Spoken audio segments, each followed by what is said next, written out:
The taste of proof.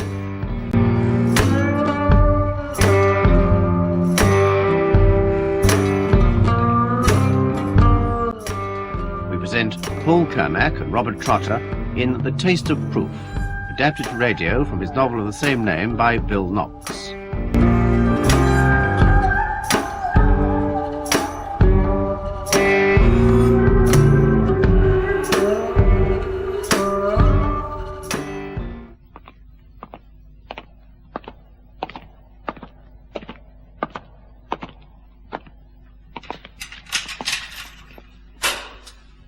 Here he is, Chief Inspector Thane. Frank Humby. Thanks, officer. I'll be outside when you want me, sir. Thank you.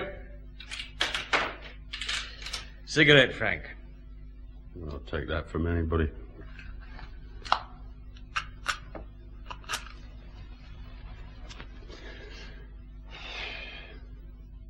Well, what is it now? Glasgow cops started making social calls on untried prisoners? Not yet, no. How are you getting on? Barlin is all right if you know the ropes. And you do, eh? I was beginning to think you'd learned some sense. It's 4 years since the last time. Now, steady, I haven't admitted doing anything. This time, that's a formality. And with a record like yours, robbing your employers was just damn stupid. You're pretty sure of yourself. Look, even if you are the CID boss at Millside Division... Stop fooling about.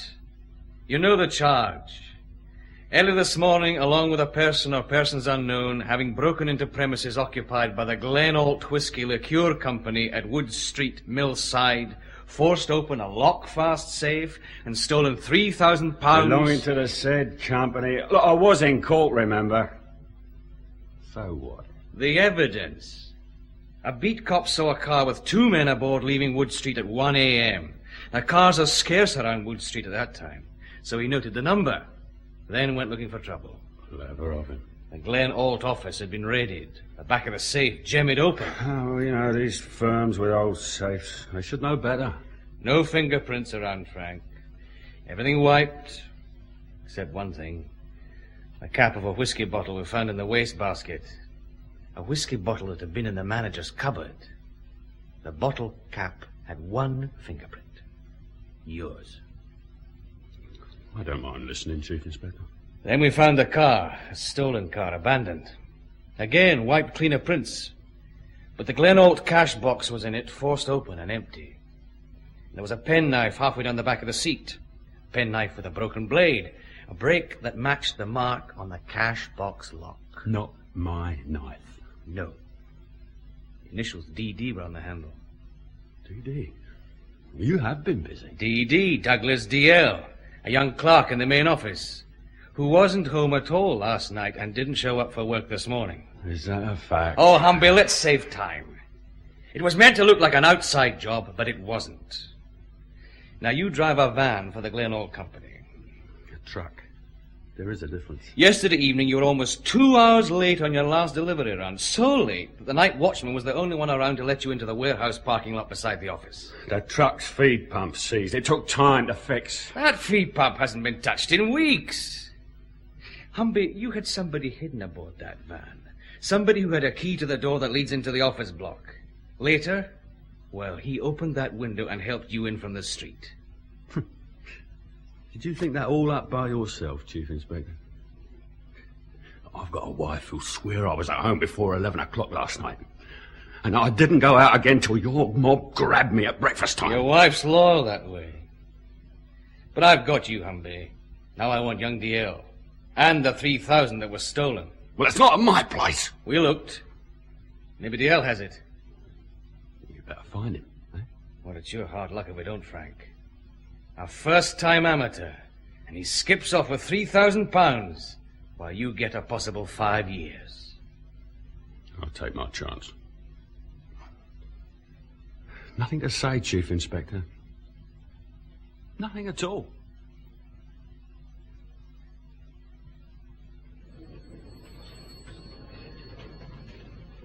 Afternoon, sir. Hello, Mac. All quiet? Well, I'm doing my expenses, sir. Oh, then, Sergeant McLeod, it's really quiet.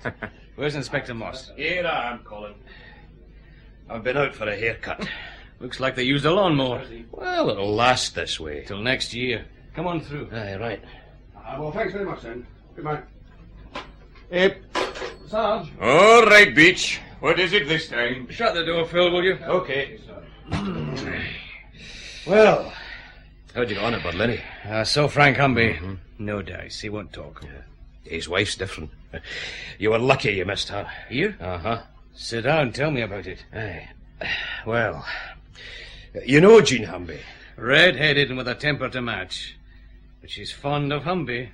Women can be funny that way. That's why I'm a bachelor. Aye, the kind of bachelor who picks up free meals at my place. And I've a wife and 2 kids to support. Don't you start.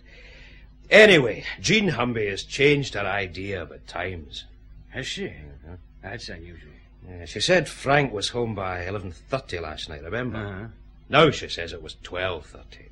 And the Glen Ault raid was about 1 a.m. What's her story now? Oh, that she laid it on a bit thick the first time, to protect Humby. She thought the break-in had been around midnight. Right. What else does she say? That Frank told her he had met a pal called Douglas DL and they had a few drinks. Did he now? Well, that's more than he told me. Then what? Well, she gives Humby hell if he comes home tight. So he'd walked round for a spell to sober up, or so he said. Oh, Phil, I don't care what anybody says. We've got Humby over a barrel. That fingerprint. You tell her. You mean she's coming back? Tomorrow, she says, with proof. Proof? Proof of what? How the hell should I know? She just went storming out. I can imagine. Ah, Something wrong? it's just my guts again. That damned ulcer. Now, why the hell don't you let some surgeon carve it out? I wouldn't be seen dead in an operating theatre. Now, what do you want, then? A plumber? No, here. These'll do it. Pills. Hey, that's a new kind. Aye, aluminium glycinate. A chemist told me about them. Well, down the hatch. Cheers. So, Humby told his wife he'd been drinking with Douglas DL. Sounds like a stage 1 alibi. A pretty stupid one. DL will turn up. What have we got on him? Nothing much. Age 26. Works with the Glen Ault outfit as a clerk. Single. Rents a room with a family over in Sharon Street. He comes from up north, doesn't he? Aberdeen. His parents still live there. I've teleprinted the Aberdeen force to keep an eye open for them. We could use a photograph of DL. We've got one. He dated one of the Glen Ault typists a few times. She let us have a snapshot looking at large. And that's about all we can do for now. Jean Humby. I'm not looking forward to her tomorrow. Well, it's your turn. And you're welcome. Colin? Colin. Oh, blast that radio. Oh. Were you saying something, Mary? Are you reading that book or just sleeping in that chair? A bit of both, I suppose. Would you like some coffee? What time is it? Past 11. If you want to sleep, you've a bed. All right. Coffee, then bed. I'm ready for both. Oh, damn. I'll get it. No, don't bother. It'll be for me. Another quiet night at home, shot to hell. Thane? Colin, Phil Moss. Oh, Phil, what's it this time? Jean Humby's dead. Dead? It's murder. I'm at her house now. It's that block of multi-storey flats in Gradient Terrace. I'll be right over, Phil. Damn. I suppose I can forget the coffee. Coffee? Oh, I'll be lucky if I see breakfast. I've got a feeling about this one, Mary. Just a feeling. In here, Colin. Right, Phil. Hello, Doc. Colin, give me a minute. I'm nearly through. Well, there she is. So is he. That's how she was found. Lying in front of that damned great stereo record player. Same clothes she was wearing this afternoon. Doc Williams reckons she's been dead maybe a couple of hours. That's a rough estimate. I'm a police surgeon, not a genius. Well, somebody really turned this place over. Drawers ripped out, things upended. The rest of the place is the same. No prizes for guessing what someone was looking for. 3,000 quid. But did he find it? Well, it seems that way. Superintendent Lawrence better tell you about that one. Scientific Bureau style. He's in the kitchen. All right. But I thought we searched this place. We did. Colin, I'm ready now. All right, Doc. Cause of death. Oh, this one's worth a paper in any forensic journal. Glad for you, Doc. Really we are. No, I mean it. All we've got at first glance is a bluish tinge around the lips, though the fingertips and toes have the same signs. But, look closer, Colin. Her face. See anything there? Well, a small scratch to one side of her nose. One or two marks around the chin, plus a large bruise on the back of her head. It's a birking, eh? I've only read about them till now. Doc, I'm just a simple, ignorant cop. Oh, agreed. Birking. Burke and Hare. The old-time body snatchers, I remember. That's how they operated when they gave up digging in graveyards and went after fresher business. One held the victim down, sitting on his chest. The partner squeezed his left hand over the mouth and nostrils and used the right to keep the chin jammed up. 3 minutes or so, and they'd a corpse. But the refinement here is she was coursed first. If she was unconscious, that would make it a one-man job. Thanks, Doc. Who found her, Phil? An uncle named Joe O'Brien. He's waiting in the next flat. We've already checked the neighbours. They don't know anything. Do they ever? Anywhere? Right. Phil, she told you she'd come back with proof. I know. I've been thinking about that, believe me. It'll keep. Here's Dan Lawrence. Hello, Colin. Didn't hear you arrive. Oh, I'm just catching up. What's the scientific bureau side, Dan? Well, not a hell of a lot, but a few things. Starting with this stereo. That's not strictly my territory. But see the way the back's been unscrewed? Yes? Take a look. That wee space to the right of the amplifier. All right. Over here, you said? Mm-hmm. Oh, yes. One blue canvas money bag empty, and that book of bank withdrawal slips. Stamped Glen Ault Limited. Phil, who was supposed to search this place? Sergeant McLeod. Well, I'll talk to him later. You want to see the rest of it? Please. Now come through to the kitchen. Colin, I'll pack in now, but I'll be in touch about the autopsy report. Thanks, Doc. See you. In here. Don't worry about fingerprints. This character wore gloves. That tray. 2 cups and saucers, sugar and milk. And electric kettle ready to be switched on. An uncle says she knew he was coming. So she'd opened the door, eh? And maybe found Douglas DL, eh? Who's he? Oh, someone we're looking for, Dan. And if you find him, what then? Well, right now, I'd let Frank Humby have him for half an hour. But if there was any kind of scuffle here, In a multi-story block, TVs and radios going. You could have a private war to yourself and no one would know. Yeah, I suppose so. Get her body moved, Phil. Then we'll see this Uncle Joe who found her. She was a good girl, Mr. Thane. A rare wee girl. Could I have a taste more of that whisky? I mean, Jean wouldn't grudge me it if she was here. Phil, here you are, Joe. Water? God, no. Oh, that's better. Good. You say you got here about 10:30, but the door was locked. Aye, so when nobody answered the door, well, you see, there's this wee bit of celluloid I carry for emergencies, like. Did you learn to open a lock that way? In jail, mister. I used to be pretty good at the housebreaking, but you get too old for that caper. I've led the upright life for years now. So you went in and found her dead? Aye. Did you touch anything? Do you mean steal? Look, what do you take me for, eh? Only asked. What did you do? I telephoned the police, of course. Then I waited a hell of a time till they got here. 3 minutes. Control had a patrol car practically round the corner. O'Brien, why did you come here tonight? Well, Jean wanted me to help prove Frank was innocent, that you had the wrong man for that robbery job. How? Well, I manage this wee billiard hall now, and, well, I've some good pals there. That I'll believe.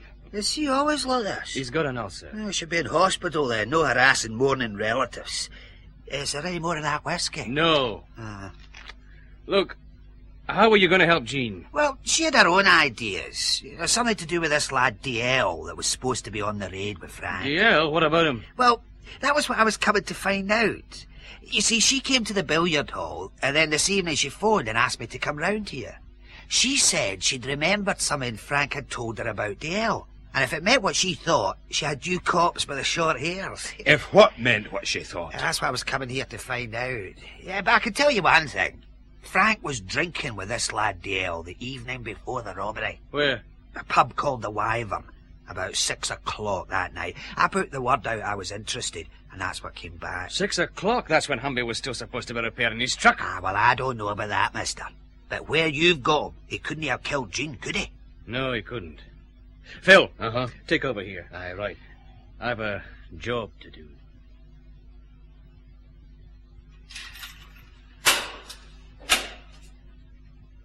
Here we are, Chief Inspector. Where you want me? No. Right. We'll keep an eye on him afterwards. Frank. Frank, wake up. Yeah, what the hell? Oh, no. Look, can't I even get some kip in peace? Sit up, Frank. Well, what is it this time? It's about your wife, Frank. Jean? What about her? She ill or something? I'm sorry, Frank. She's dead. Dead? Jean? Dead? Murdered, Frank. Then the house was searched. Well, look, can I get out of here? To see her, I mean. We'll fix it. I'll also have you taken out to the flat. We've got to know if anything else is missing. What? The money's gone. Frank, Dale was your partner on the Glen Ault job, wasn't he? Yeah. Did he know you had the money hidden at home? Yeah. Look, let it wait, eh? Please? All right. I'm sorry, Frank. I'm really sorry. Morning, Colin. Hello, Phil. How much sleep did you get last night? No more than you. I heard Frank Humby took it badly. Badly, but... Oh, I don't know. Headquarters wants an explanation about why we didn't find the money on that first search. Well... That's my problem. Chief Superintendent Ilford will want someone's head. Well, not before I find out what happened. This is my division. What else have we got, Phil? Well, that story about Humby and Dale being in the pub together checks out. We got hold of a couple of the pub regulars, thanks to Joe O'Brien. Humby and Dale were talking in a corner for a spell, and Humby had his Glen Ault truck outside. Right. Phil, I'm dumping a load of work on you. As usual. Well... Search young Dale's lodgings again, just in case. Right. Then head out to Bellini Prison and collect Humby. I've fixed a release into our custody. Bring him to the flat and have him look around. How about you? Well, Sergeant McLeod first, then the Glen Ault place. Who's the boss there? George Greenlaw, he's managing director. Right, I'll be at headquarters after that. Give my love to Buddha Ilford. Oh, that'll help. I'll be starting. Right, Phil. Now. Sergeant McLeod. Sir? In here, please. Pronto. Yes, sir. This I could do without. You wanted me, sir? Yes, Mac. Close the door. Sir. Mac, who was with you when you searched Humby's place yesterday? D.C. Edwards, sir. Two of you. Yet neither of you checked inside the stereo set. No, sir. I'm sorry. Mrs. Humby was being difficult. Things were, well, awkward. You were in charge, Sergeant. Chief Superintendent Ilford is going to want to know what went wrong. I know, sir. If we'd found that money, she wouldn't have been killed. Maybe. All right, Mac, let's have it. You said she was difficult. How difficult? She took a swipe at me with a milk bottle, sir. Or that's how she started. But, well, we just picked up her husband. So you let her away with it? Sir, am I still on full duty? You are, and I have a job for you. Call it penance if you want. Jean Humby was contacting people, trying to find out what her husband had been doing. And we know she was at her uncle's billiard hall. After that, it's a shoe leather job. Friends, anyone you can think of. Yes, sir. Sir. Well? Frank Humby's daughter is on her way over from Belfast by plane. Do you want her met at the airport? His daughter? Never mentioned a daughter. Joe O'Brien phoned in. He thought we should know. More like he wanted to save himself the price of a taxi. All right, fix it. How old is she? Oh, early 20s, sir. Right. If you need me urgently, I'll be at the Glen Ault offices. It's about time we had a closer look at that end. Good morning, sir. Can I help you? I'm Chief Inspector Thane, Millside Division. Is Mr. Greenlaw in? Oh, yes. He said the police might be round. We read about Mrs. Humby in the papers. Just a moment. Thanks. Yes, Robert. Chief Inspector Thane to see you, Mr. Greenlaw. Right. Bring him through, will you? Yes, Mr. Greenlaw. If you'll come this way, Chief Inspector. Fine. Chief Inspector, do you mind if I ask a question? Go on. It's about Douglas. Douglas Deal. Yes. Have you found him yet? No. Are you the girl who gave us the photograph? That's right. I'm Barbara MacPhail. We're friends. Close friends? I like him. He's just not the type, Chief Inspector. For what? Mrs. Humby's dead. People here are, putting two and two together. But you don't believe it. I know him, Chief Inspector. Well, this is Mr. Greenlaw's office. Ah, Chief Inspector. Thanks, Barbara, that's all. Yes, sir. It's good of you to see me, Mr. Greenlaw. Murder apart, I can think of 3,000 good reasons, Chief Inspector. Sit down. Thanks. We have met before, about a year ago, just for a moment or two. You gave a talk on office security to the local business club. I remember the talk. Well, how can I help? Can you identify these? Oh, well, yes, that's one of our bank bags. Empty now. And these withdrawal slips are ours. Where'd you get them? In Frank Humby's flat. I see. Did young DL kill Mrs. Humby? Well, let's say he's on the list of starters. What can you tell me about DL? He's been here about 4 months. An invoice clerk on the export side. Sometimes he helped out the cashier, Mr. Odell. Do you do much export business? Do we? Chief Inspector. Ever tried Glen Ault whisky liqueur? A couple of times. It's pricey. Not by American standards. We can't ship enough of it. Of course, we're one of the small names in the whisky liqueur trade, but we're growing all right. You're not distillers? No. Look, we're compounders. We buy in straight, ordinary whisky in bulk. Then we add our own syrups, things like citronella and aniseed, mint, juniper. There's a long list. Each compounder has his own recipe. Which he keeps secret. You guard it everywhere you know. But your liqueur whisky recipe wasn't in the safe. You've got the term wrong, Chief Inspector. Liqueur whisky is a trade name for very old, mature whisky. Nothing added. It could be 20 years old. You don't want it too much older. I once tasted a bottle of 100-year-old. It was like paint thinner. Whisky liqueur, that's our business. Yeah, I'll remember that.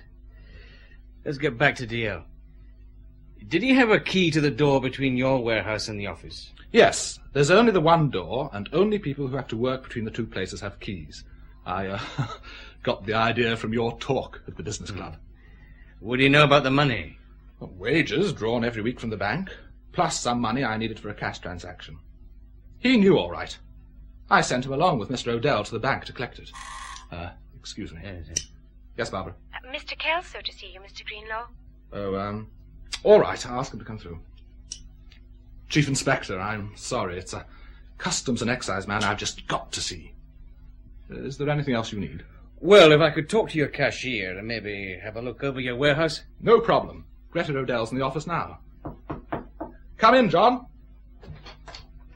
Oh, I'm sorry. It's all right. John Kelso, Customs and Excise. Chief Inspector Thane, Police. Mr. Kelso? Glad to meet you, Chief Inspector. But I can come back. Oh, I'm just going, Mr. Kelso. I'm getting the guided tour.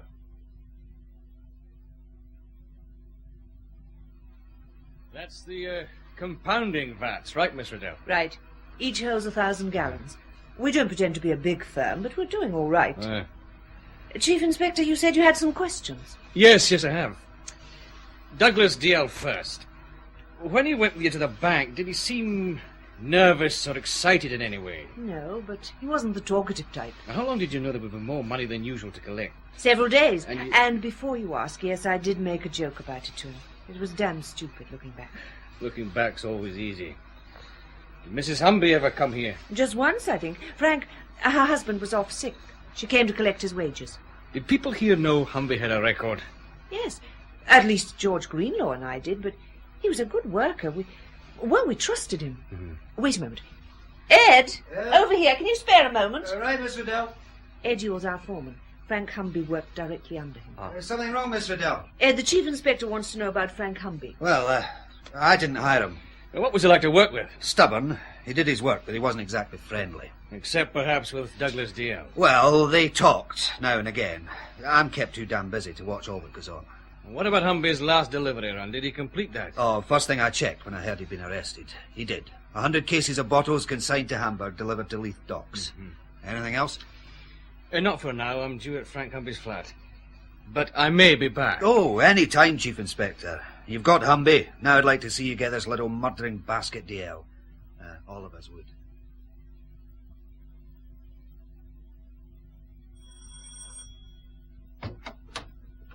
Oh, it's just you, Colin. I thought it might be someone important. Like the milkman. Is Humby still here? DC Beach is going around the flat with him. Well, anything fresh with you? Nothing spectacular, Phil. I looked in at headquarters on my way here. And? Oh, I was lucky.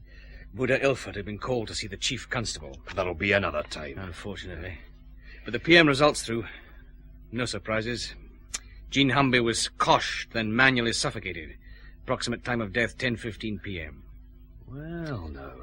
That's interesting. Oh, why? Wait till I close the ruddy door. Right. While I was bringing Humby here from prison, Beach took another prowl around the neighbours. He dug up something that ties in. Go on. A girl. 17 in the world's shortest miniskirt. Well, that's Beach, all right. No, I'm serious. This girl and her boyfriend were up on the roof of this block last night. There's a sort of balcony bit, private, for a necking session. There's always somewhere. And? Well, they were in a dark corner and, busy at it. Look. Then they realised they weren't alone. Another couple had come up. Phil... She says a woman with dark hair, a white raincoat and a good figure. The man was, well, she can't remember. But she'd never seen them before. She says they weren't local and they left the balcony just before 10. She doesn't think they noticed there was anyone else on the balcony. Just before 10? Well, it's possible. If they found Jean Humby was out and wanted to wait for her without being seen... Aye, that's what I thought. Okay, Humby. Oh, here's Humby. All right, Humby. Oh, hello, sir. Beach. Hello, Frank. Hi. He says nothing seems to be missing, sir. You sure, Frank? I'm sure. Except the money. Frank, how many people knew about the Glen Ault robbery? My wife didn't, if that's what you mean. Not even where you'd hid the money? No, damn you. Well, who else, Frank? Your wife's dead and, well, you've seen the rest. Who else? Just DL. You haven't got him yet, have you? Can you tell us where to look? No. Do you think I'd stand here and keep my mouth shut now? I don't know, Frank. Oh, your daughter's on her way to Glasgow. Joe O'Brien contacted her. Agnes? Look, I don't want to see her. But she's your daughter. She's not to get involved. She's just a kid. If you want to do me any kind of favour, keep her out of this. We'll try, if that's what you want. It is. All right, Beach. Take him back to Berlin. And get a receipt. One prisoner returned. If we don't stick to the routine, then headquarters start moaning. All right, sir. Okay, come on, Humby.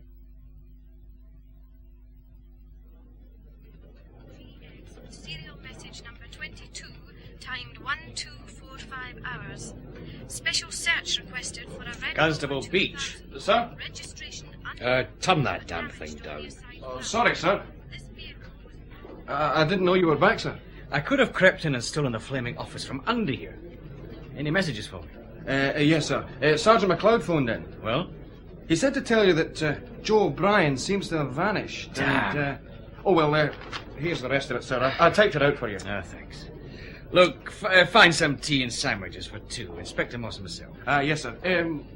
What kind of sandwiches, sir? Oh, anything short of old boots. I'll be in my office. Yes, sir. Right away, sir. Phil. Yes? Come on through. Aye, right you are. Well, what's up now? Uncle Joe O'Brien. McLeod says he's scarpered. O'Brien? Somebody phoned that billiard saloon he runs and he just took off. What else does Mac say? Wait a minute, I haven't read this through. Well, most of it's Jean Humby. He's still raking round. So far he's found a taxi driver who drove her out from the city last night. Home? No, she paid him off a couple of streets short of Gradient Terrace, about 9:30. And she was killed in the flat less than an hour later.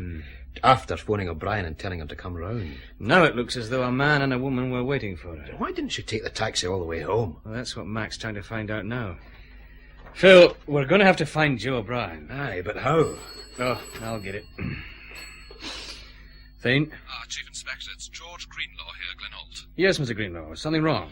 No, but I've just seen our night watchman. He tells me Mrs. Humby turned up at our warehouse about 9 last night. Oh, we didn't know that. What did she want? Barbara MacPhail's home address. The watchman refused, of course. Barbara MacPhail. Does she know about this? Not yet. Keep it that way. If you say so, though, well, I can't see her really being involved, can you? Anything's possible, I suppose. Mr. Greenlaw, while we're talking, tell me, how much pilfering goes on at your plant? Petty stuff. A few bottles now and again, I suppose. DL and Humby weren't robbing us by installments, if that's what you're wondering. Well, thanks for calling. Anytime, Chief Inspector. Bye. What was that about? George Greenlaw, the Glen Ault boss. Jean Humby was out looking for DL's girlfriend. Oh. Any chance DL and his girlfriend were out looking for Jean Humby? She's a nice kid, Phil. They're the worst. Phil, the sandwiches. Spoil yourself. Have them all. What? Well, I'm going out for lunch after all, and I'm inviting a certain customs man to join me. A customs man? Why? Just a notion. I think I'd like to know more about this Glen Ault outfit.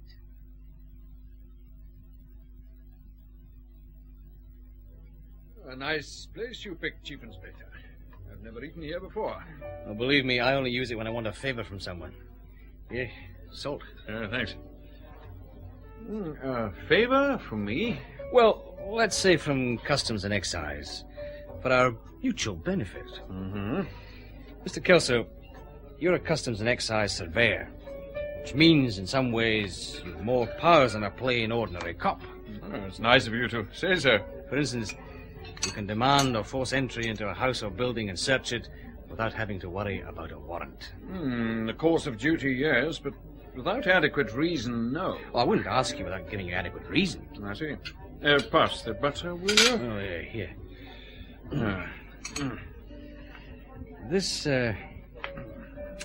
This Glen Ault whiskey liqueur outfit. I'm interested in them.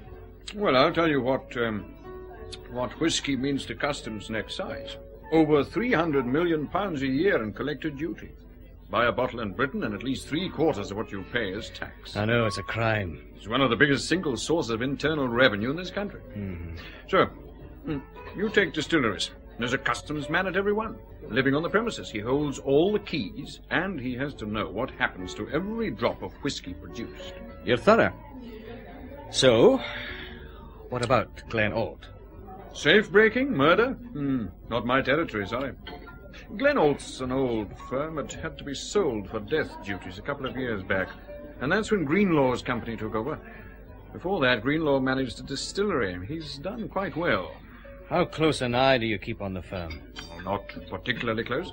The rules say duty has to be paid before whiskey is used in compounding. Duty's what we're interested in. Then the secret recipe takes over. Secret? No, that's publicity stuff. Any laboratory can crack a recipe. We know what's in Glen Ault whiskey liqueur. So do their competitors, and vice versa. This duty business, I thought export sales were duty-free. They are, but we refund only after we've seen the shipments leave.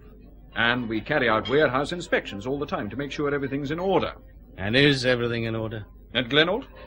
I'd stake my pension on it against this excellent meal, Chief Inspector.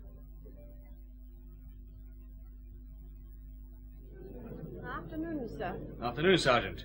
Chief Superintendent Ilford's expecting me. He mentioned it, sir. He, felt you must have been delayed. Thanks for the warning. He's free now. Thanks. Come. Thane. Enjoy your lunch? Yes, sir. It seems to have been a lengthy one. Well, close the door and sit down. Sir? A safe breaking and a murder. Thane, without your Millside Division, my job as head of CID would be a damned sight easier. I know what you mean, sir. I wonder. Look at this desk. I'm not a policeman anymore. However, I've read your reports. There's a certain reticence about them, unlike your usual positive style. Well, that's how I feel about it, sir. 1 dead, 2 missing. Well, 2 unavailable, at any rate. DL, your chief suspect, and this, Uncle Joe. Any chance of a link between them? I doubt it, sir. And this mention of the MacPhail girl. Well, I don't know, sir. What are you doing about that? Well, just in case she and DL were the couple seen on the balcony before Mrs. Humby was killed. That's what I had in mind. This local girl and boyfriend. We'll have them in an observation van outside the Glen Ault offices when Barbara MacPhail leaves this evening. Good. How's Humby himself reacting to it? Shocked. There's something else, too. Well, I'd say deeper. Remorse? Probably blames himself for his wife's death, with reason. Well, don't look for any help from the Scientific Bureau. Dan Lawrence says they've drawn a blank so far. And, keep me in the picture, Thane. Of course, sir, of course, sir. Millside Division strikes again. Why couldn't they have built Millside in Edinburgh? Or anywhere but here?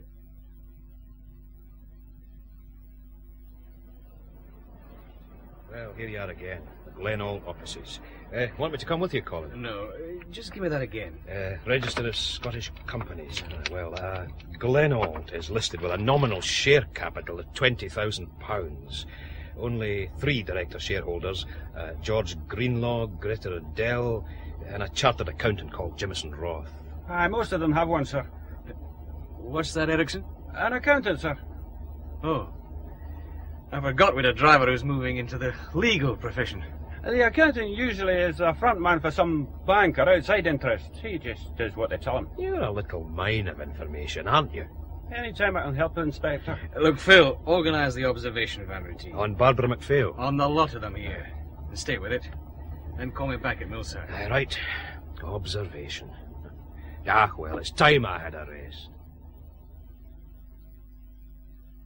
Oh, back again, Chief Inspector. Oh, Mr. Greenlaw's out, I'm afraid. That's all right, Barbara. I wanted a word with you. Oh? What about? Did you ever meet Mrs. Humby? Oh, yes. Oh, just once, though. She came to the office to collect Frank Humby's wages. He was off sick. How well did you know Frank Humby? Oh, he was just one of the drivers. I spoke to him now and again. I see. Barbara, do you mind telling me your movements after work for the last couple of nights? Oh, Barbara, I'd ask him why first. Hello, Miss Riddell. I thought I heard someone out here. Barbara? Yes, Miss Riddell? There are some questions you don't answer without a lawyer in your handbag. Thanks, but I don't mind. Well? Well, I share a flat with a girlfriend, and we were there together all Wednesday evening. That's our wash and iron night. And last night? I was out. Alone. I was looking for Douglas. Douglas dear? Where? Oh, places we'd been, just in case he'd show up. But he didn't. What time did you get home? After 11. I can't be sure. But my flatmate was in when I got back. Well... Thanks, Barbara. We'll want to check, but that's all for now. Better go while you've got the chance to go. There are some invoices waiting to be filed on my desk. I'll do that. Goodbye, Chief Inspector. Goodbye, Barbara. You practically scared her to death. But not you. I've been around a little longer than she has. And now you're a company director, Miss Riddell. So you've been checking on me, too? On everyone, but the office cat. It's routine. Famous last words. Anything else you want while you're here? I'd like to see your foreman again. Ed Yule? Oh, sorry. He's out on a delivery run. He won't be back till late. Well, there's no hurry. How long has he been with you? Since we started. He worked with George when George managed a distillery. He joined us when we set up. And you, Miss Riddell? Simple. George is an old friend. We got together and decided to buy this business, then floated the extra money we needed from a finance house. Anything else? No, nothing. A pity. I'd have liked to hear something about you for a change, Chief Inspector. You interest me. You really do.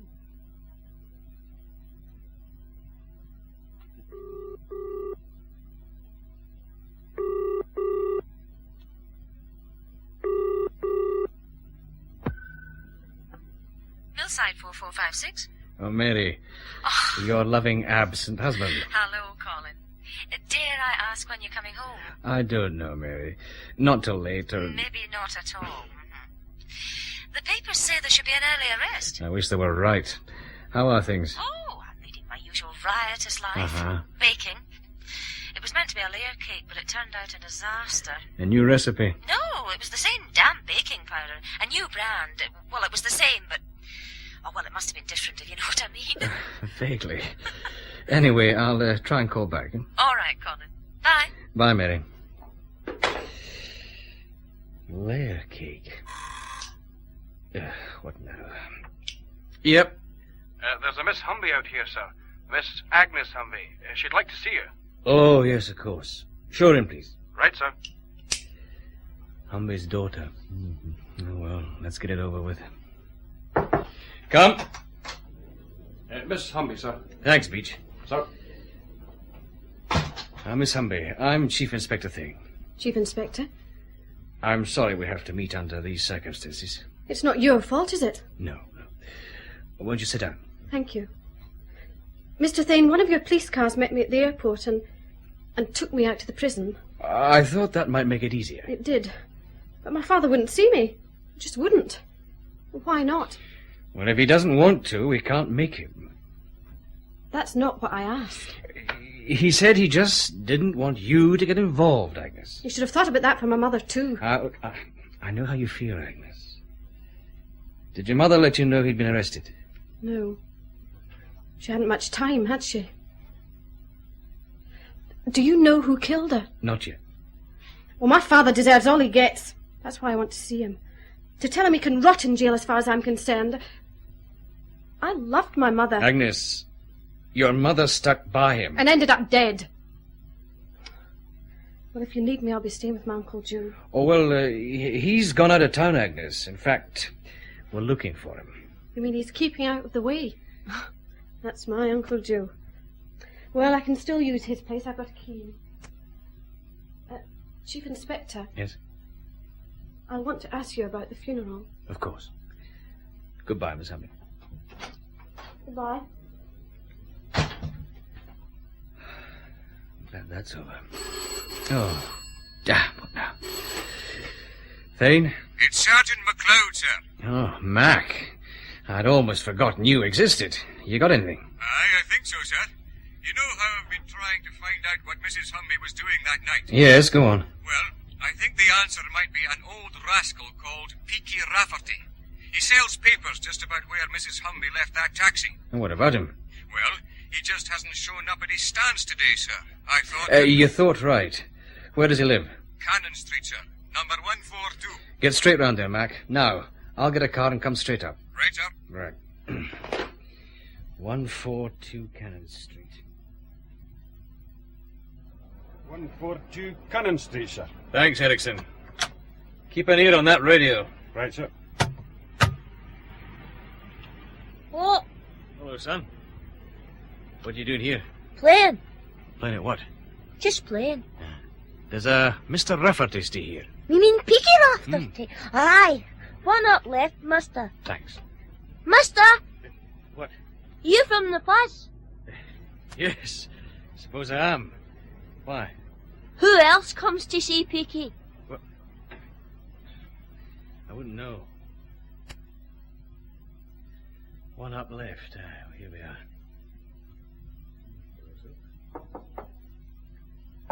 Anyone in? Sergeant McLeod? Mac. Mac, where are you? In here, sir. Mac, what the hell happened? Sir, Look, I'll give you a hand up. No, just give me a minute, sir. Of course. Take it easy. Oh, my head. I walked in here and somebody thumped me. Hey, mister! What's wrong, Will? What are you doing in here? I came to see. Is he no well? It's something like that. Look, son, run downstairs. Tell the man in the police car to get up here. Who says? He'll know. Now move. All right, mister. Now, Mac, tell it again. You got here. What about the door? Well, it was closed, but it wasn't locked. Anyway, the lock, it's the kind you could open with a strip of celluloid and a deep breath. And I know someone who could do just that. Then? Oh, that's about it, sir. I came in and thump. How long ago? Oh, I don't know, sir. Maybe 5 minutes, maybe more. You worry me, sir? Hey, Sarge. He's all right. Give me a hand up with him. Right, sir. Come on, Sarge. Is he all right now, mister? Yes. Are you back again? I might be a fuss when I grow up, but a real one, in uniform. Wait a minute, son. When you were playing down there, did you see anyone leave here? Come down the stairs, I mean. No, I was playing down the street, mister. but big boys chased me. I wonder where Rafferty is now. I know. Eh? Where? My ma says he's in the Central Police pokey. He got arrested for being drunk last night. She says Peaky drinks too much. Thanks, son. Here. Take this and buy yourself some sweet, eh? Here, thanks, mister. Cheer, mister! £2 or 20 days. That's what I got, Mr. Thane. Just for a wee bit of singing and shouting. The police report says you were stoned. Me? A wee bit, maybe. But, what brings a CID big shot visiting me in a cell, eh? Do you know Frank Humby? Aye, sure. Did you see Mrs. Humby last night? Aye, twice. She'll have told you. She's dead, Peaky. She was murdered last night. God save us. Oh, she was a decent woman, that one. Nobody told me. You don't get the newspapers in here, you know. Not that often, anyway. Peaky, I'm in a hurry. When did you see her? She come up to my house about 6 last night. Murdered. And the second time? Well, I was at my paper's pitch in Stanford Avenue. She passed me in a taxi, and then the taxi stopped, and she walked back to talk to me again. Said she wanted to make sure she had everything right. Everything about what? About me seeing Frank the night before he was lifted for the robbery job, Mr. Thane. And when was that? A wee bit after midnight. He walked up and bought a paper from an early edition with the Doug results. Did he say where he'd been? No, and I didn't ask. Not Frank, but... Well? Well, I heard a car draw up just before he appeared. Then it drove past, a wee black car with a woman driving it. If Frank had been out with some woman his wife didn't know about, that was none of my business. But you told Mrs. Humby? Well, she gave me a couple of quid. She said it was important, might get him out of the jail. Can you describe the woman in the car? Not very well. She had dark hair, kind of long, I think it was. All right, Peaky. And the last question. Why did Jean Humby come to see you? Well, she remembered Frank coming in with the newspaper and telling her he'd got it from me. I see. Mr. Thane, any chance you paying my fine? It's only a couple of quid. Peaky, you're safer where you are. Believe me. Well, I suppose the meals are regular.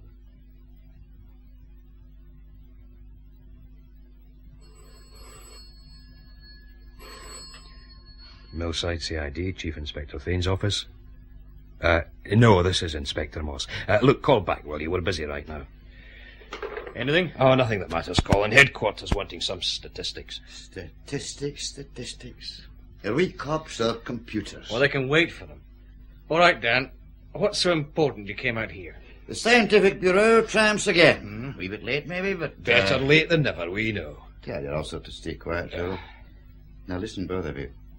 Remember how the back was off that stereo at Humby's flat? Well, we found the empty bank bag. Right. Well, look at these. These are the screws that were removed from it. Fair enough. Right. So? That's a rented stereo. The rental firms don't like customers poking around inside the guts of their equipment. So a good few of them always put a wee dab of red paint on each screw head at the back, like a seal. If the paint's disturbed, they know someone's been at it. I don't follow you, Dad. You will. These screws have only one set of markings. Even under an ordinary jeweller's glass, there's no mistake. It was a small bladed screwdriver badly worn on one shoulder. Find me that screwdriver, it's as good as a fingerprint. I see. Do you? Can you tell me how the devil the money got inside the set in the first place, when the back was only taken off once? Once. Once. Well, Colin, you don't look too surprised. I don't think I am, Dan. See, it ties in. Another fake. A fake? Humby framed himself for robbery, and we fell for it. He framed himself? To cover up something bigger. And the only thing that went wrong was that Jean Humby got in the way after he was arrested. Well, I've done my wee bit. Time I got back. Thanks, Dan. Thanks a lot. Any time. Miracles performed twice daily. Aye, that'll be right. Colin, what the hell's going on? Well, I'm beginning to get an idea. Just a beginning, Phil. Well, I can tell you this much. These two youngsters I had in the observation van didn't identify anyone, and Barbara MacPhail walked straight past us. But there's been a dark-haired woman turning up all through this, Phil. Greta Riddell's a blonde. Whoever she is, that woman remembered seeing Pirie Rafferty. If he hadn't got drunk and been arrested... We could have another body in our hands, eh? Well, we nearly did. Mac took a real clout. Yes. Yes, sir. Agnes Humby's back. She's got Joe O'Brien with her, sir. O'Brien? Send them right in. Right, sir. Uncle Joe. First he vanishes, then he pops back up. What the hell has he been? Come in. In here, please, Miss Humby. You too, O'Brien. Thanks, Beach. That's up. Well, now, this is a surprise. For me too, Chief Inspector. I brought him, Mr. Thane. He's got something to tell you, haven't you, Uncle Joe? Now look, lass, I Uncle don't... Joe. Sit down, both of you. Phil? Sure. Cheers. Here you are. Thanks. O'Brien, do you know there are police looking for you over half the country? I never thought He never of it, does. maybe. But he turned up about half an hour ago, and when I found out where he's been... I should have kept my mouth shut. That would have made you an even bigger fool. My mother was your sister, wasn't she? Yes, but... Where were you, O'Brien? And I want it straight. Well, Aberfoyle. It's out in the country. About 30 miles from here. We know where it is. Tourist land. But what were you doing there? He was at a bank, making sure my loving father's money was safe. O'Brien? Look, I've done nothing wrong, Mr. Thane. Just tell it. What kind of racket is Frank Humby involved in? I don't know. I just know about the money he's been making, and that's just because he wanted to be sure there was always someone on the outside who could look after Jean and wee Agnes here. I wouldn't touch his money. My mother's dead. Easy, Miss Humby. How much money is there, Joe? About 7,000 quid. It's in a bank at Aberfoyle. Frank opened an account there about a year back. He said he was a salesman and gave my address. He made it so I was authorised to draw cash at any time. How much did you get paid? I did it for free, Mr. Thane. Well, I mean, nearly for free. And why the disappearing act? Well, I phoned the bank to make sure there'd be no snags about drawing the money, I mean. And I didn't tell them Frank was inside, of course. The manager phoned back to say it was okay, but I'd need to sign a couple more forms and get a checkbook. And that's why I nipped up there. Agnes, I'm glad you got him here. Oh, I'm almost past caring. But where did my father get £7,000? Good question. Well, Uncle Joe? No all at once, but it came steady, I know that. Why Aberfoyle? Well, he said it was handy. He was out there a lot, and it was well clear of the city. When he went to Aberfoyle, what did he do, apart from put money in the bank? I don't know. Except, once when he had a bucket in him, he told me about a place there, a sort of big swamp. Oh, nasty by the sound of it. Flanders Moss, I think he called it. He said every time he had to go there, it gave him a shivers. Flanders Moss? All right, Agnes. Yes? Take him home and keep him there. Wait a minute. There'll be a cop outside to make sure you don't leave, O'Brien. All right. Come on, Uncle Joe. I don't know all the fuss is about. I wish I did too, Colin. Know what it's all about, I mean, but... I'm beginning to get a good idea, and I don't like it. We've a fake robbery. A man in jail waiting trial for that robbery who has a cast-iron alibi but won't use it. His wife finds out... And tells someone, so she gets killed. But Humby... There's only one reason I can think of strong enough to keep him quiet. Murder. Another murder. Douglas DL. Well, that's how I see it, Phil.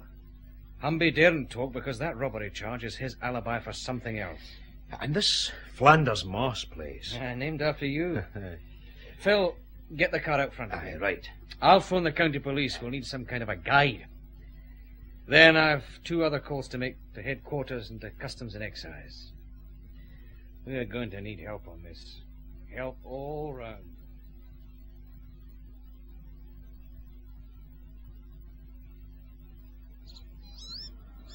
Good evening, sir. Sergeant Davis, County Police. Sergeant? And this is Alistair McSorn. Aye. Mr. McSorn. You wanted someone who knows this bogland. Well, there's none better. Aye, well, I hope you're right. Is that it? Aye, that's it. One big peatbog. Thousands of acres of it. How well do you know it, Alistair? Oh, I earn my living in there. I'm a vermin trapper for the Forestry Commission. They're reclaiming a lot of the land. Are there many paths across the bogland? A few. And if you go off them? Oh, then you're in trouble. I've seen a deer sucked under before now. You've been told what we're after. Aye. And I think I maybe know where to look. I tend to my traps at night, Chief Inspector. Now, there was a car out along the Kelpie path a couple of nights back. Only a damned fool or somebody who knows his place would drive there. You'll take us? Aye. We walk for here. There's a shortcut way. Wait till we get these welly boots on. And both of you, you stay close, you understand? We'll be breathing down your neck, believe me.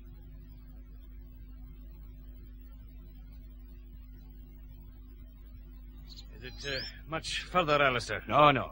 Careful now. Oh, Damn! Get up! I've got you! Here. I warned you. Thanks. Colin, that stuff's like porridge. Alistair. There's the Kelpie path. See where that high myrtle shows a break. I will be there in a moment.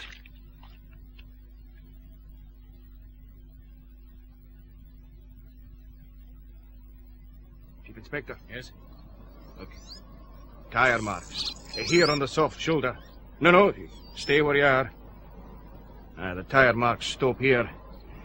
Well, if there's any searching to be done off the path, I'll do it. Oh, he's right, sir. It may look the same, but it's different just a yard or so off this path. Different and dangerous. Sergeant. Aye, Alistair. Let's have these probing rods you're carrying. Here we are. Well, this could take a wee while, I'll warn you.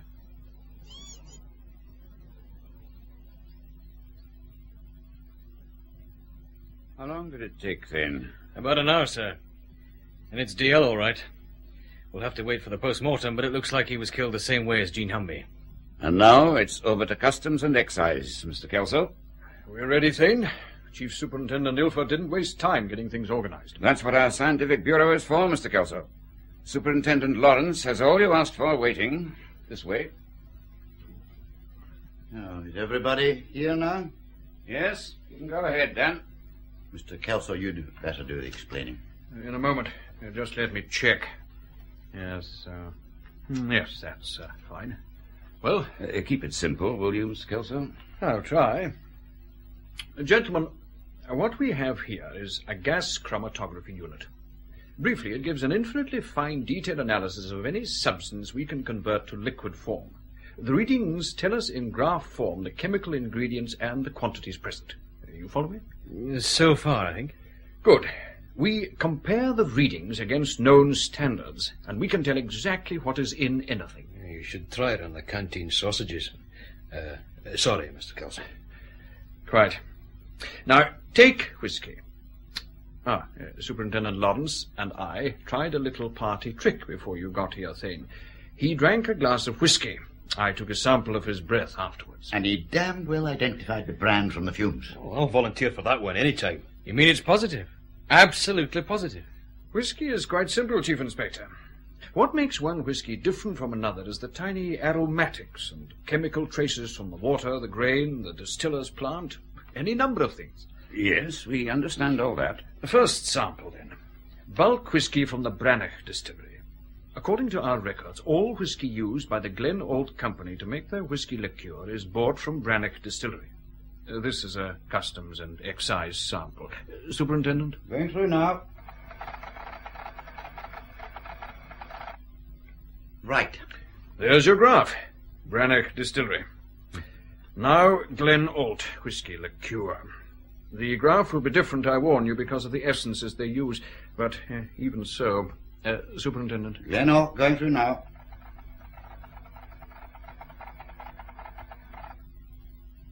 And there's your second graph. Now, side by side. Thane, and you, Inspector Moss, look at them closely. They're different, all right. Two sets of wiggly lines. Sorry, that's all I see. Ah, yes, but notice this high peak in the Branagh sample. Uh-huh. It should be in the Glen Ault sample, but it isn't. Maybe it just got lost. No. Another whisky was used. One Customs don't know about, and legally that is impossible. Then your hunch was right, Thane. Stolen whisky. Well, that's how I see it, sir. What gave you the idea? Well, my wife baked a cake, sir. She used the wrong baking powder. It was the same, but different. Then, well, someone said pretty much the same thing about the bogland. I won't claim to follow you, but, stolen whiskey. Now we're getting somewhere. But from the customs viewpoint, it's impossible. We take every precaution. We check their export shipments. I know the Glen Ault Company are still buying their usual supplies from the Brannock distillery. Customs check the export shipments, yes, because you've got to refund them any duty paid. But what's to stop them operating a legitimate export trade with legitimate stock, but boosting their home market sales with stolen liquor? Is it possible, Mr. Kelso? Well, with some clever bookkeeping, yes, I suppose so. Robbery, fraud, and tax evasion. But would it be worth murder? 2 murders. Mr. Kelso, suppose I stole a lorry load of whiskey. How much money would be involved? Well, let me see. Say 30 casks, each 100 gallons. Well, I'd have to work it out. Say a duty-paid value of around £40,000. For just one lorry load. Satisfied, Phil? How many big whisky thefts have there been recently? Quite a number. I'm having a full list prepared. But we've looked for one. The one you suggested, Thane. Mm-hmm. 3 years ago, a lorry load of whiskey was hijacked and never found. The driver wasn't suspected at the time. His name was Edward Yule. And the distillery, sir? The one George Greenlaw was managing. And Yule is now foreman with Greenlaw at Glen Ault. So that's how they got their stake to set up in business, eh? Chief Superintendent, I think there's something I'd better tell you. Yes? Well, I was expecting a visitor this afternoon. A man telephoned a few days ago. He wouldn't give his name, but he said he could give me information about an evasion of excise duty on whiskey. He wanted to know if there would be a reward, and he wanted a guarantee we wouldn't reveal where the information came from. Can you do that? Yes, on both counts. He said he needed another day or two, and then he'd bring the proof. And that was to be this afternoon. Well, he didn't show up. It could have been a hoax, I suppose, but... It could have been Douglas DL. Is that what you're trying to say? Well, it was a young man's voice. Well, now we can guess why he was killed, eh? Thane, I want you to have another try at Frank Humby in the morning. I don't see us getting much there, sir. Agreed, but do it anyway. Then, this dark-haired woman we've heard about. You rule out Barbara MacPhail? Absolutely, sir. And the Riddell woman is a blonde. Probably out of a bottle. Hey, what about a wig? Why not? Does she own a car? I think so. We've some other checking to do. That bank at Aberfoyle, for instance. There's a way I can help, too. I could find out quite easily about stocks of bottles, materials like essences, how much they've bought in. Then compare it with how much legitimate production the Glen Ault plant should have had. You can help more than that, Mr. Kelso. How? Well, first, like the rest of us, you'll say nothing about DL's body being found. Well, of course. Anything else I can do? Yes. But it means you're going to be staying up late. Thane, I still don't know I like this. It's simple. The Glen Ault warehouse is round the corner. Customs and Excise have the power to force entry and search any building without a warrant. We haven't. I know, Mr. Kelso, don't you want to find if they've a damn great pile of stolen whiskey in there? Of course. Then let's get on with it. Erickson, switch off. Sir. Kelso, did you bring that sampling kit? Yes, I've everything here. Erickson, you know your part. Walk round to the main gate, chat up the watchman. I'm just a wandering uniformed cop who'd like a cup of tea somewhere and doesn't care if there's a war going on down the road. Just act natural. You'll do. But keep him occupied. We'll give you a couple of minutes, then we'll go in through the office door. How? These, Mr. Kelso. Skeleton keys. We fell heir to them after an arrest last month. Right, Phil, we're in. Now lock it again. Aye. Kelso. Yes. Wait till I get this torch going. That's unlocked, Colin. Right, Kelso, lead the way. Now the door from here into the compounding plant. Along this corridor. What the hell are we all whispering for? This is legal, isn't it? Look, just move, Phil. Come on. And keep those keys handy. Here we are. It's locked. Here we go again. Open sesame. And there are your casks, Kelso. Ah, let me check them. Yes. Yes, these are the Brannock Distillery casks. Legitimate enough. It depends what's in them, doesn't it? Oh, you mean they could have refilled them? Well, it would make sense. Well, I'm not suggesting the whole staff here are on the crook. Well, I'll draw samples. Then can you check those vats for me? I want to know how much liqueur is ready for bottling. Yes, but I don't... Phil and I want to take a look around. All right. Just remember to come back, will you? What are we looking for? Another store, Phil. Now, it should be somewhere near. Yeah, there's a sort of grill here, low down in the wall. Ah, it's just the size of an air vent. But from where? That's the outside wall. Unless... Let's try it. Yeah, there's another door along here. All right, but go quietly. Erickson better be keeping that watchman busy.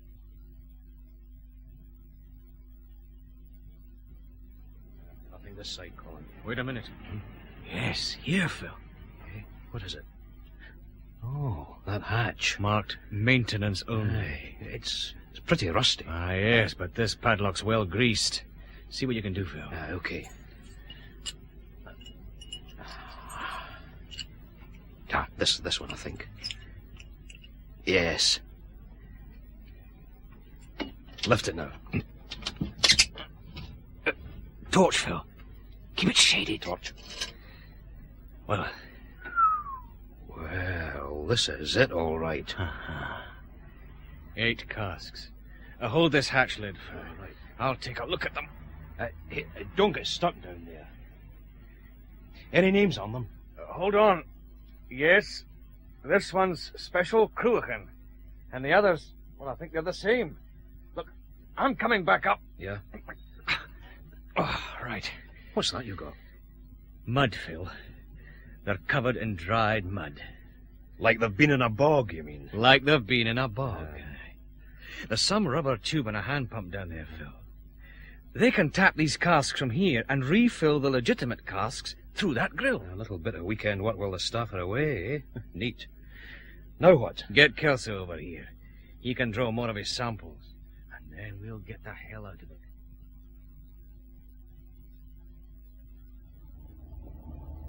It's fantastic.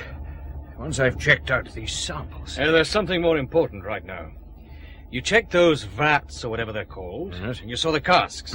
Now, this is Friday night. Have they enough whiskey in stock for normal production on Monday? Well, not really. Both vats are practically empty, and most of the casks are the same. They'll need a delivery from... From somewhere. Legitimate or on the crook. Or both, eh? Does the Glen Ault plant operate on Saturdays? No, but the office is usually open. Good. I think I'll make a little call on them. You have to see Frank Humby too, remember? Afterwards, Phil. He'll keep where he is. All right, Erickson. Sir? We're all going home for some sleep. Tomorrow could be a busy day.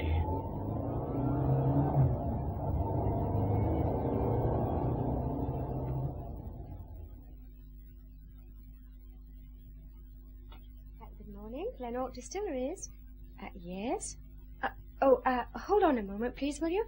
Hello, Chief Inspector. I won't be a moment. No rush, Barbara. Hello, Paula. Yes, just a moment and I'll connect you. There. Sorry about that. Busy? Oh, not on a Saturday. The office staff are only in for a couple of hours. Chief Inspector, have you any news of Douglas yet? No, we haven't, Barbara, not yet. Oh.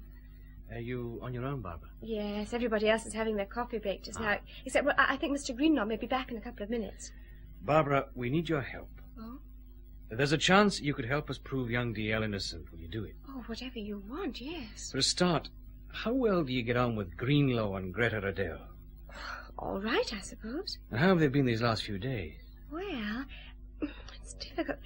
They both seemed edgy, I suppose is the word. Barbara, you're going to have to trust me on this, and I've got to trust you. Yes? That office switchboard. For the rest of this morning, I want you to make a note of any calls made by Greenlaw, Greta Riddell, or Ed Yule. But, Chief Inspector... Don't take any risks, but if you can listen into their calls, do it. When you stop work, come straight to me. You mean you think they're involved? But then why did Douglas run away? There are some things I can't answer yet, Barbara.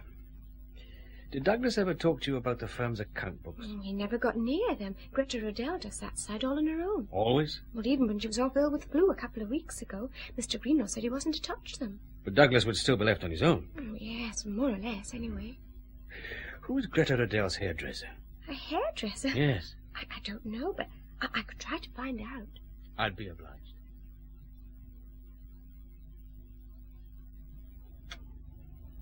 Hello, Phil. What are you doing here? Get in and I'll tell you. Oh, like that. Well? You were going out to the prison to see Frank Humby next. That's right. Don't bother.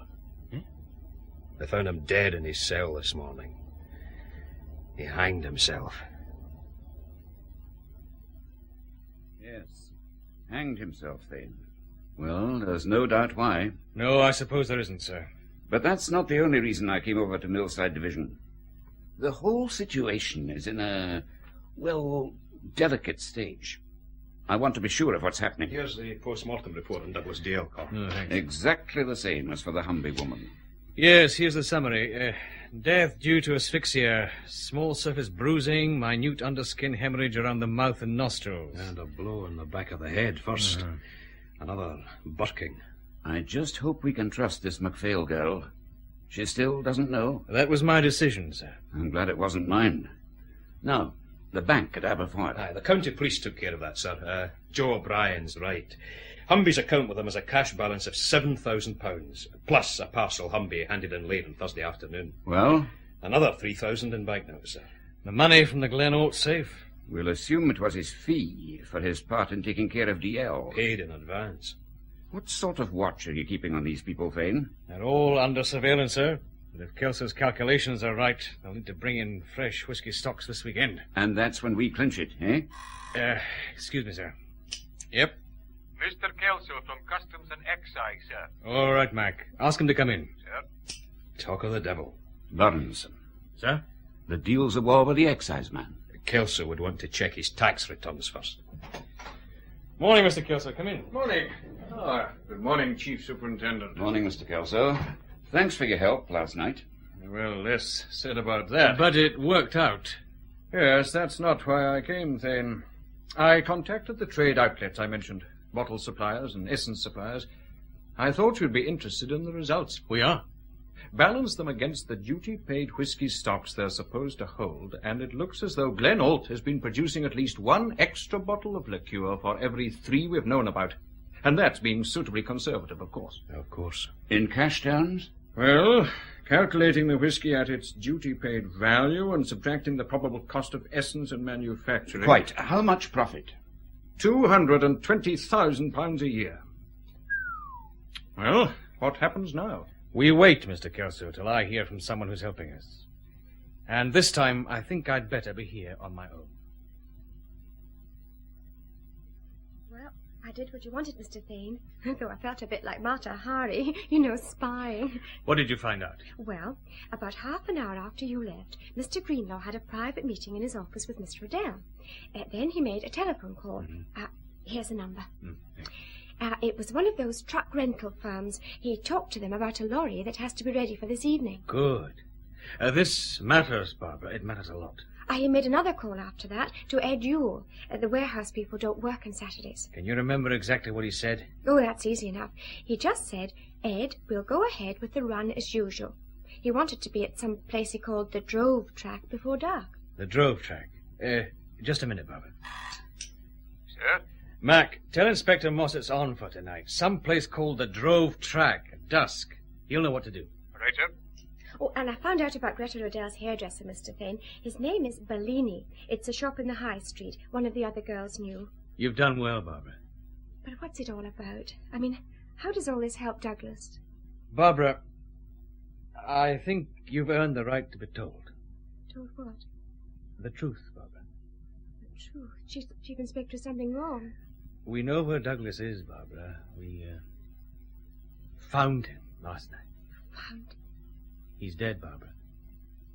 Dead? Murdered. Like Jean Humby. Oh, no. Barbara, I said you could help him. I meant it. But this was the only way. You couldn't have done what you did this morning if you'd known the truth. Do you think Mr. Greenlaw on the outside? Yes. Barbara, the best way people can help Douglas now is to put his killers where they belong, in a dock before a jury. I think I'd better go home, Mr. Thane. I liked him a lot. Of course. There's a car waiting for you. A policewoman will go back with you, just in case you need her. For anything, Barbara. Anything at all. You organize everything, don't you, Mr. Thane? Absolutely everything.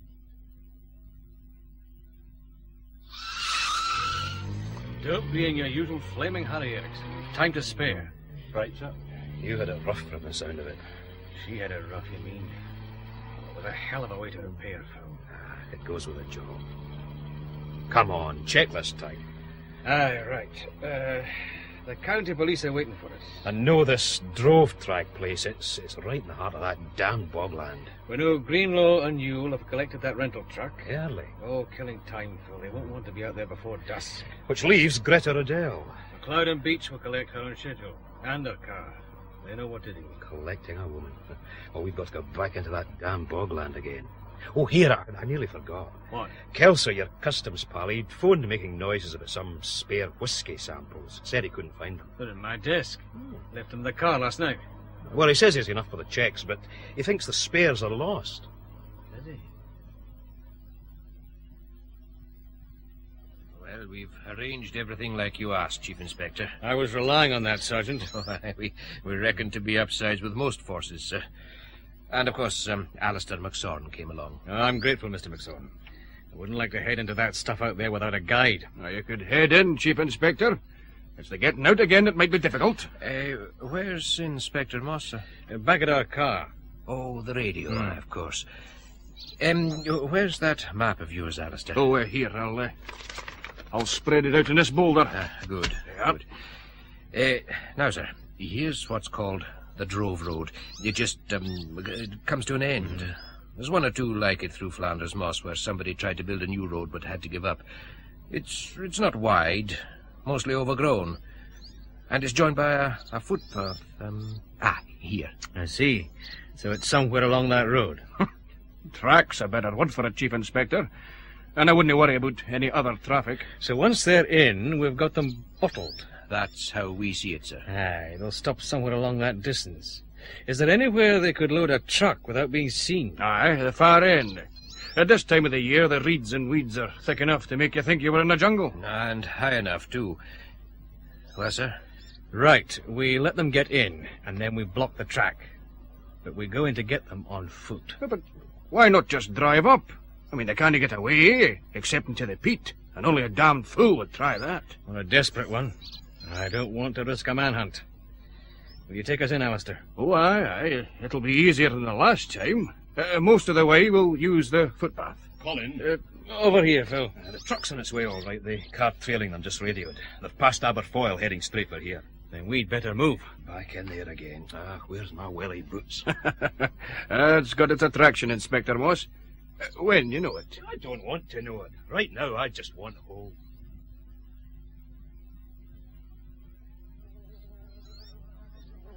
Damn. Midges are eating me alive. The city blood's a sort of treat for them, sir. County comics we can do without, Sergeant. Hey, your clever pal has stopped. Aye, but he's waving us to come on. There's the Drove Road, Chief Inspector. Now stay quiet and listen. Aye, we're near them. Whatever they're doing. Right, we'll get closer. Now as silent as you can. Aye. All of you. Drown quietly. There. Just ahead. Aye, there's the truck. Tailboard down. Planks like a bridge up to it. Greenlaw on that winch. Hey, where's his pal, you? The pulley chain goes into the scrub. Look, we'll get closer. Sergeant, you and McSorn ease round to the left. Aye, sir. Come on, Alistair. All right, Sergeant.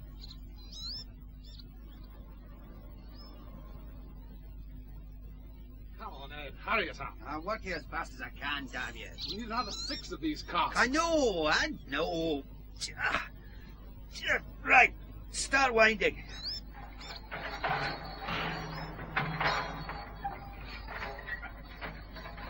Hey, look at that. That's how they load, Phil. The casks are hidden in the scrub and they Winch them out and up. Neat. Hey, how much do these things hold? Kelso said 100 gallons each. Then they need that winch. No? Now, wait. Yeah. While they're getting it up to the tailboard. Now, Phil! Nearly there, George. Keep winding. Okay, steady your head. That's it! All right, Greenlaw, leave it at that. My God, it's Thane! You two, you! Run for it, Ed! Sergeant! Coming, The sir. winch, Greenlaw! Watch that winch! The cask slipped! Look out, you!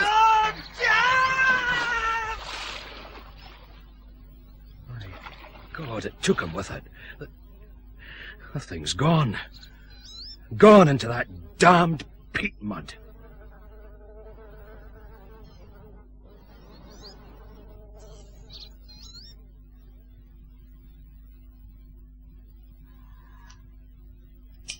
Sergeant MacLeod. Sarge, they're here. Right. You're going to have company, Miss Rodell. Better than yours, I hope. Don't get too close to those claws of hers, Beach. Oh, no, Sarge. Not after what she did to you. Next time I'll do it better. In you go, Greenlaw. Thanks very much. And now we're all together. Good. I thought you'd be here, Greta. You can even sit beside her. Thanks. If you're looking for Yule, Greta, don't. He had an accident. What kind of accident? A cask took him into the peatbog. How did you make out at Miss Riddell's flat, Sergeant? Reasonable, sir. Show him, Beach. There's this lot, sir. Some business ledgers, so on. She had a safe built in behind the bathroom cabinet. Bank books, passports, money. The emergency fund, eh? This one, sir. I see. So it's Mr. and Mrs. Greenlaw. It kept things in the family. Quiet, George. What happened to your face, Mac? She went for me when we were opening the bathroom cabinet. Well, this lot clinches it. You three and Frank Humby. You had a good run while it lasted. While what lasted? Oh, theft, fraud, evasion of duty. Words. What about proof? Greta, I have a feeling that after tonight, that's a formality. Theft, fraud, and evasion of duty. Well, what happens now, Chief Inspector? Last night we got young DL's body out of Flanders Moss. Last night, but... Was it suicide? You know better. He was murdered. The same way as Jean Humby. Now, wait a minute. With that kind of nonsense, we've a right to ask for a lawyer. Oh, you'll get one soon. Phil. Yes? Just wait till I scribble this. Right. Phone Doc Williams and see if he says yes, will you? Aye, on my way. Trying to worry us, Chief Inspector. Just checking. There were 4 of you in this at the start. Now, well, there's only 2. 2? Frank Humby hanged himself this morning. He couldn't take any more.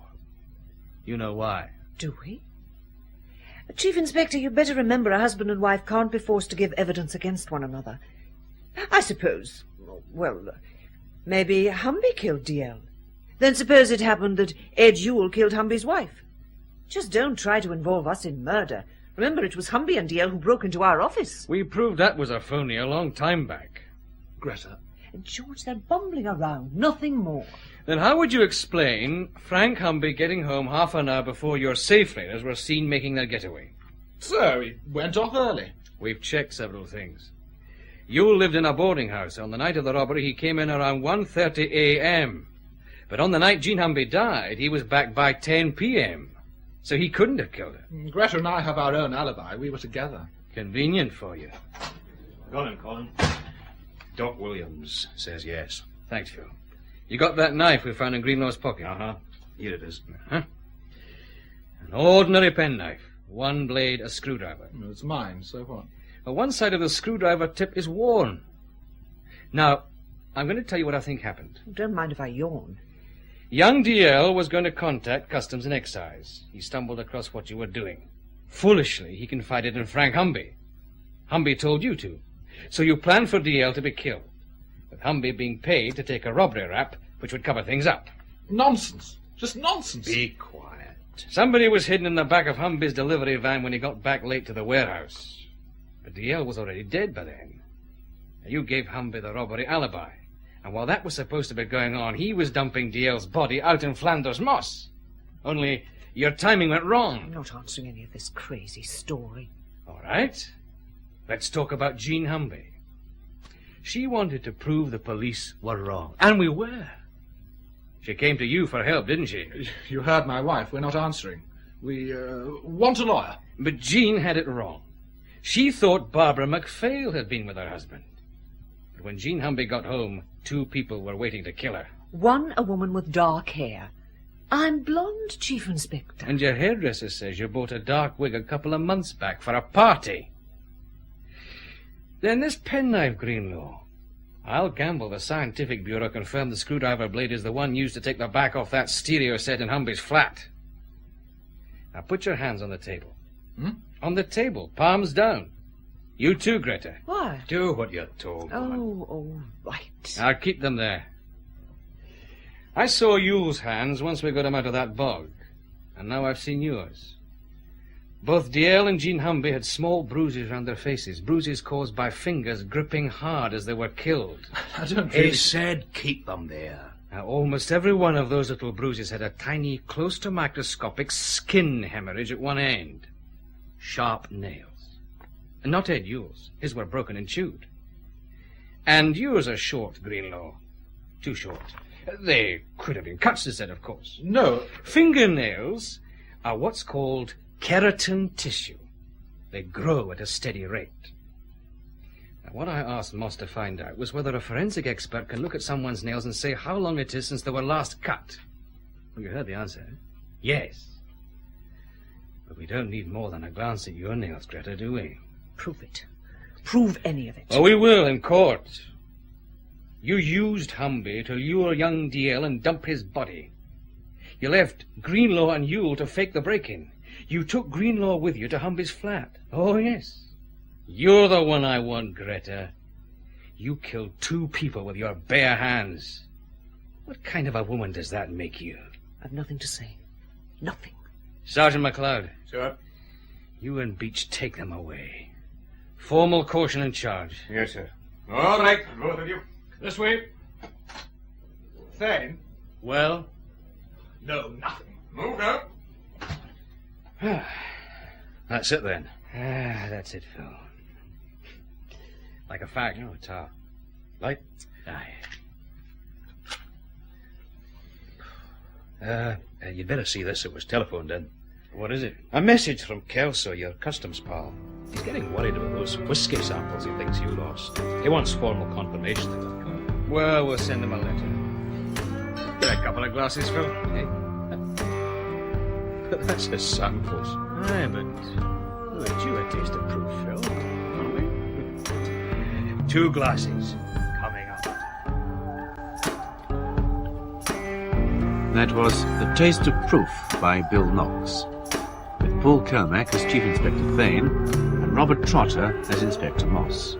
The part of Frank Humby was played by Arthur Boland, Constable Beach, Michael Bruce, Sergeant MacLeod, Robert Doherty, Mary Thane, Mary Riggins, Doc Williams, Michael Elder, Dan Lawrence, Willie Joss, Joe O'Brien, Ian Ireland, Barbara MacPhail, Rose McVeigh, Greenlaw, Ian Dewar, Kelso, John Shedden, Rita Riddell, Claire Richards, Superintendent Ilford, John Young, Agnes Humby, Jennifer Angus. The play was produced by Gordon Emerson.